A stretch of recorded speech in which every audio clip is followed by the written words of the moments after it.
Amis smasheuses, amis smashers, bonjour. Je vous avais proposé un petit sondage pour choisir l'une des factions de ce duo, et vous avez opté pour les grands-mères. J'espère que vous avez remarqué que les 11 factions proposées dans le sondage étaient celles qui recevaient un titan dans la boîte anniversaire. Et pour rester sur le thème de la boîte anniversaire, les grands-mères se trouveront aux côtés des squelettes pour ce duo et combo. Je vais commencer par les dames. Les grands-mères, vous commencez à les connaître un peu, leur spécialité, c'est de filtrer votre pioche. En gros, elles ont plein d'effets qui vont vous proposer de regarder la première carte de votre pioche, et soit de la laisser dessus, soit de la laisser dessous. Donc ça, c'est leur principale mécanique. À côté de ça, elles ont des effets qui vont vous faire révéler les cartes du dessus ou du dessous de votre pioche, et si ça correspond à un type de carte, sous la pioche, c'est les créatures et sur la pioche, c'est les actions.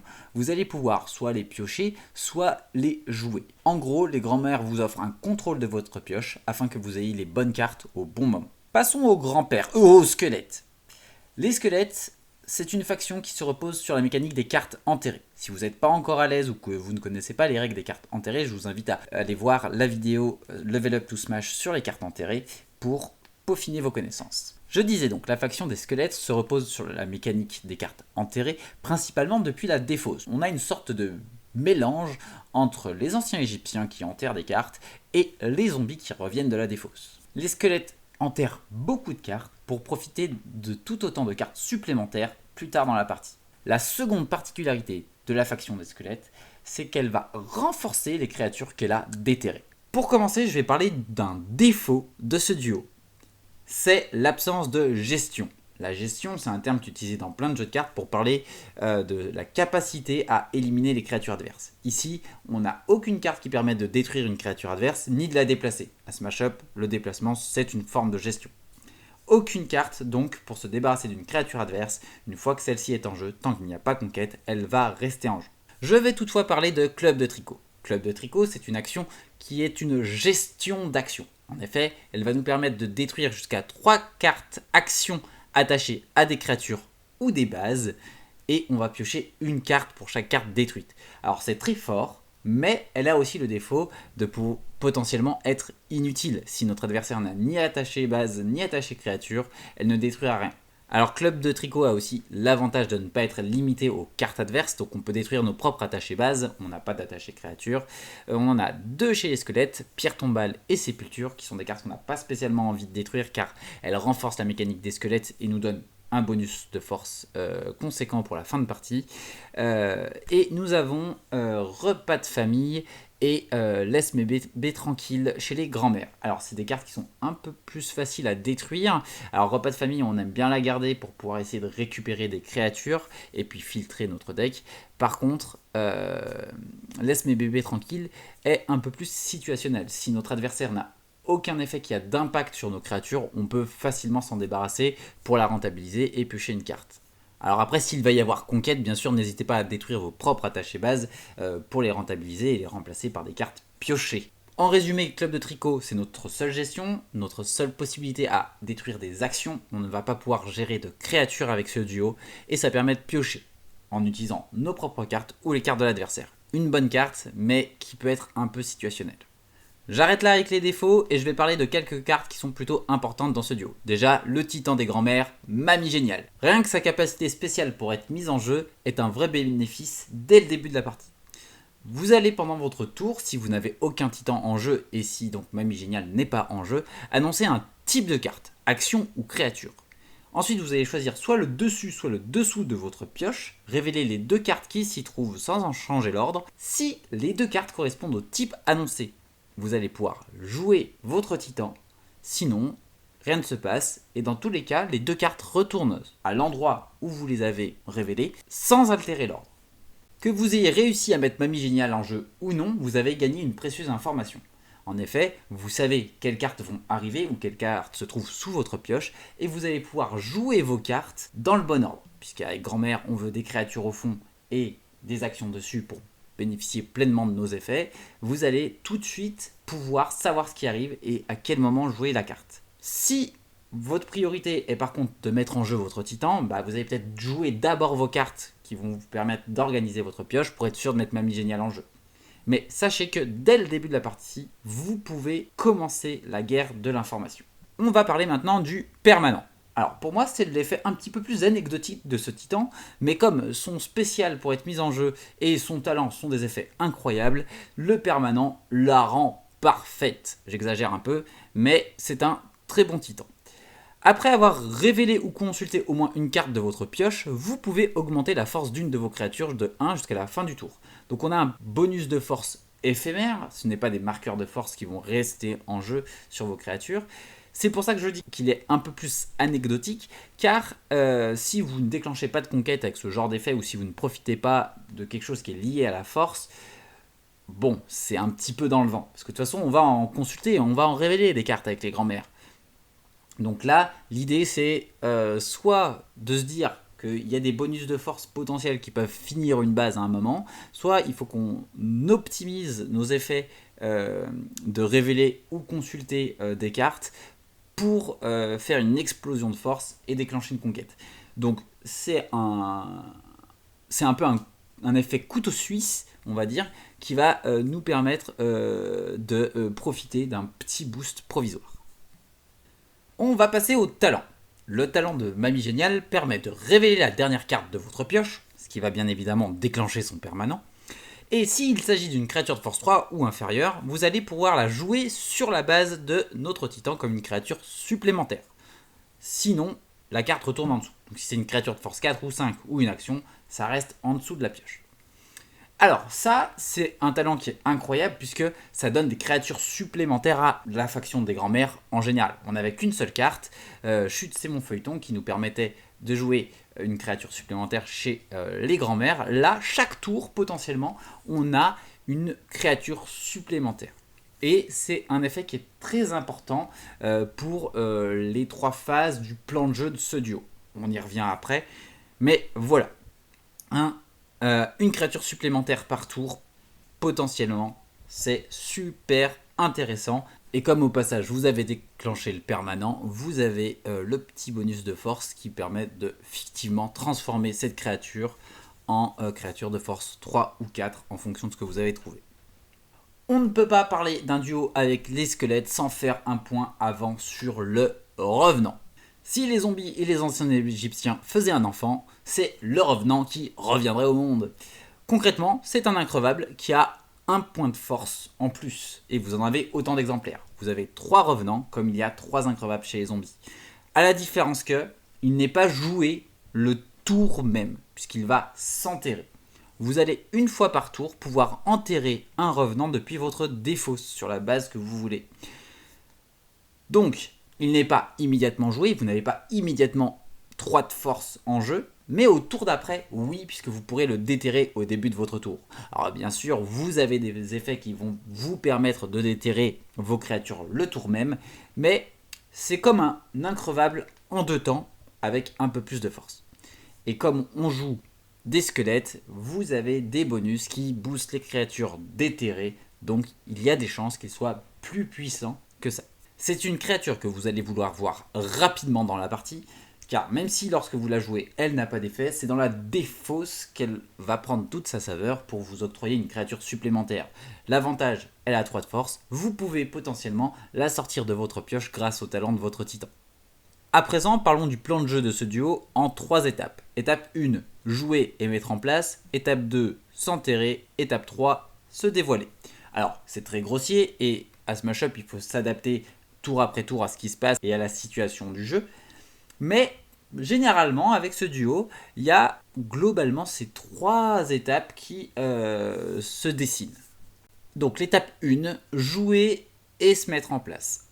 Lors de cette première étape, on va essayer de récupérer nos créatures, de préférence Mamie, créature de force 4 chez les grands-mères, et Grand-maman, créature de force 2, qui ont toutes les deux un effet qui permet de consulter la carte du dessus de notre pioche et de la mettre dessus ou dessous.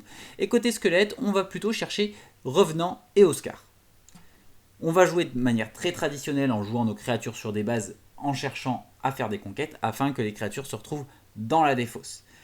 Pour aller chercher ces créatures, donc on a plusieurs options. Donc déjà les filtres de Mamie et Grand-maman qui vont nous permettre de savoir ce qui arrive sur le dessus de notre pioche. Et potentiellement, parfois, ça va être intéressant de laisser les créatures sur le dessus de la pioche pour pouvoir les piocher.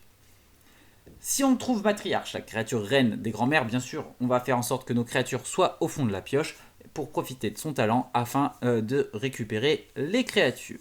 L'autre manière, c'est l'attaché base repas de famille qui va permettre du coup d'aller chercher, pareil, la carte du fond de notre pioche. Si c'est une créature, on la pioche, sinon elle remonte au-dessus.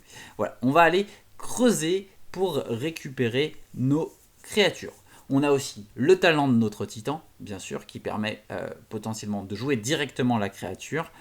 Et on a chute c'est mon feuilleton, même effet que le talent, on révèle, si c'est une créature, on peut la jouer comme une créature supplémentaire, mais ça peut être aussi intéressant de garder ce genre de carte pour la fin de partie, quand on a plus filtré notre pioche. Mais voilà, l'idée c'est d'aller chercher dans notre pioche les créatures pour les jouer, afin qu'elles soient à portée de nos mains. Une autre carte qui gagne vraiment en puissance dans ce duo, c'est Trésor du Grenier. C'est une action qui nous dit de mettre 3 cartes de notre main sous notre pioche pour piocher 3 cartes.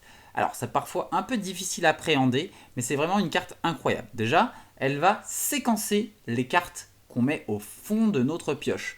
C'est-à-dire que déjà, on est presque sûr de pouvoir mettre en jeu notre titan si celui-ci n'y est pas déjà. En plus, on a envoyé au fond des cartes qu'on ne veut pas maintenant. Concrètement, si vous avez des actions des squelettes qui vous demandent d'enterrer des créatures depuis votre défausse, en début de partie, il n'y a rien dans votre défausse. Vous envoyez ces actions au fond, vous les voudrez plus tard. Et vous allez piocher 3 cartes, donc potentiellement récupérer des créatures à jouer, afin que celles-ci se retrouvent enfin dans votre défausse et que vous puissiez les enterrer ultérieurement dans la partie. Trésor du Grenier, qu'on a en 2 exemplaires dans la faction des grands-mères, a un petit secret. Si vous avez moins de 3 cartes en main, vous mettez toutes les cartes de votre main sous votre pioche et vous repiochez quand même 3 cartes. Et ce, même si vous avez remis 0. Donc c'est vraiment une bonne carte qui vous permet de repartir. Étape 2, enterrer des cartes.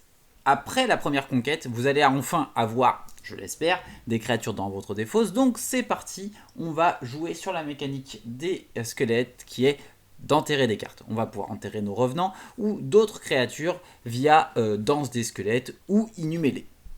Alors attention, je parle de phases, mais en vrai elles sont toutes plus ou moins à cheval les unes sur les autres. C'est-à-dire que ne vous empêchez pas d'enterrer une carte si vous en avez l'occasion. En fait l'idée c'est que vous allez chercher vos créatures pour avoir vos ressources dans la défausse, pour pouvoir les enterrer, puis les déterrer. Voilà, c'est ça les 3 étapes du plan. L'idée, sortir les créatures, les jouer, les enterrer et les déterrer pour les rejouer. Et finir la partie ainsi. Le point fort que nous octroie la mécanique des cartes enterrées, c'est que ça donne en fait des cartes supplémentaires. En effet, au début de votre tour, vous allez pouvoir déterrer une carte, puis en déterrer d'autres pendant votre tour, si vous avez des effets qui vous le permettent. C'est pour ça que je parle vraiment d'étapes dans le plan de jeu, puisque la mécanique des cartes enterrées en elle-même est en 2 temps. Enterrer la carte, puis la déterrer. Et souvent, ça prend un tour. Donc pendant votre première étape, jouer et mettre en place, n'hésitez pas à enterrer vos Oscars, puisque eux, quand ils se déterrent, vous pouvez déterrer une autre carte, et donc potentiellement déterrer plusieurs Oscars pour finir sur une dernière carte un peu explosive. Une autre carte qui est à la fois à cheval sur la première étape, mettre en place, et la deuxième étape, enterrer des cartes, nous avons 2 exemplaires de Reste Mortuaire. C'est une action qui nous propose 2 options. À ce moment-là du jeu, c'est la première qui nous intéresse. Enterrez une carte de votre main, puis si vous le souhaitez, défaussez une carte pour en enterrer une autre. Alors bien sûr, si vous avez un revenant dans la main, vous n'hésitez même pas. Vous défaussez votre revenant pour enterrer une deuxième carte, puisque votre revenant va pouvoir s'enterrer lui-même depuis la défausse. En gros, c'est comme si vous aviez joué une action pour enterrer 3 cartes. On attaque la 3e et dernière phase de notre plan de jeu global, qui va être de dévoiler un maximum de cartes enterrées. Pour ce faire, on va profiter de notre droit à dévoiler une carte par tour en début de tour, puis de nos effets pendant l'étape jouer des cartes pour en déterrer davantage. À l'image de ce duo, c'est encore une étape du jeu où il va falloir bien séquencer. Je vous invite fortement à jouer ou déterrer d'abord vos cartes qui vont renforcer vos créatures lorsqu'elles sont déterrées. Donc je parle de Pierre Tombale et du Seigneur des Ossements. Et je dis que c'est important de les sortir avant parce que si vous essayez de lancer une chaîne de cartes dévoilées grâce à Oscar, s'ils sortent après l'une de ces 2 cartes, ils seront tous renforcés. Alors que si vous commencez par un Oscar et que vous finissez par sortir le Seigneur des Ossements, hélas, vous n'aurez pas profité des marqueurs de force. Je n'ai pas encore parlé de Mémé, qui est certainement ma créature préférée de la faction, car je trouve que la meilleure étape pour la jouer, c'est cette fin de partie. En effet, on va chercher à jouer des actions supplémentaires pour déterrer encore davantage de cartes, et donc le fait que Mémé puisse arriver et jouer une action du dessus de notre pioche, en plus de notre action gratuite, ça permet vraiment de booster, de dynamiser notre fin de partie, de déterrer et de conquérir des bases sous le nez de notre adversaire. Si avec ça vous arrivez à jouer et déterrer plusieurs mémés dans le même tour, vous pouvez vraiment enchaîner des actions qui vont enterrer et déterrer des cartes et faire des tours explosifs en fin de partie.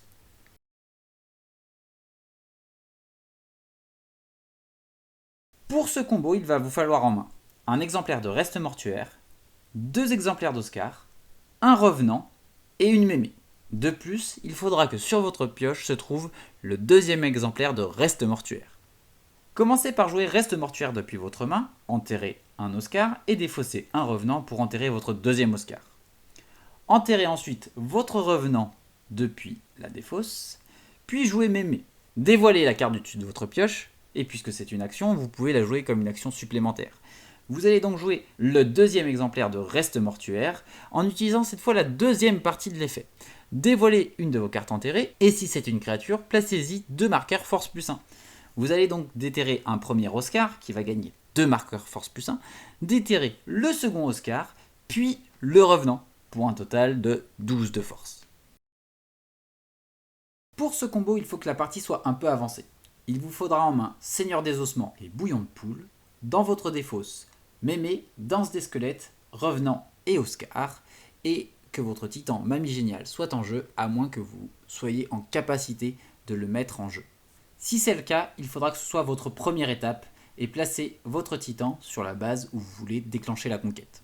Vous allez commencer par jouer votre action Bouillon de Poule, qui va vous permettre de placer 2 cartes de votre défausse sur le dessus et ou en dessous de votre pioche. Donc vous allez pouvoir séparer vos 2 cartes. C'est ce qu'on va faire, on va commencer par placer Mémé sous notre pioche et Danse des Squelettes sur notre pioche.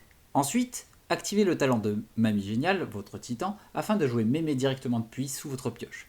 Vous allez au passage déclencher le permanent de votre titan afin de donner un boost de force de 1 à Mémé.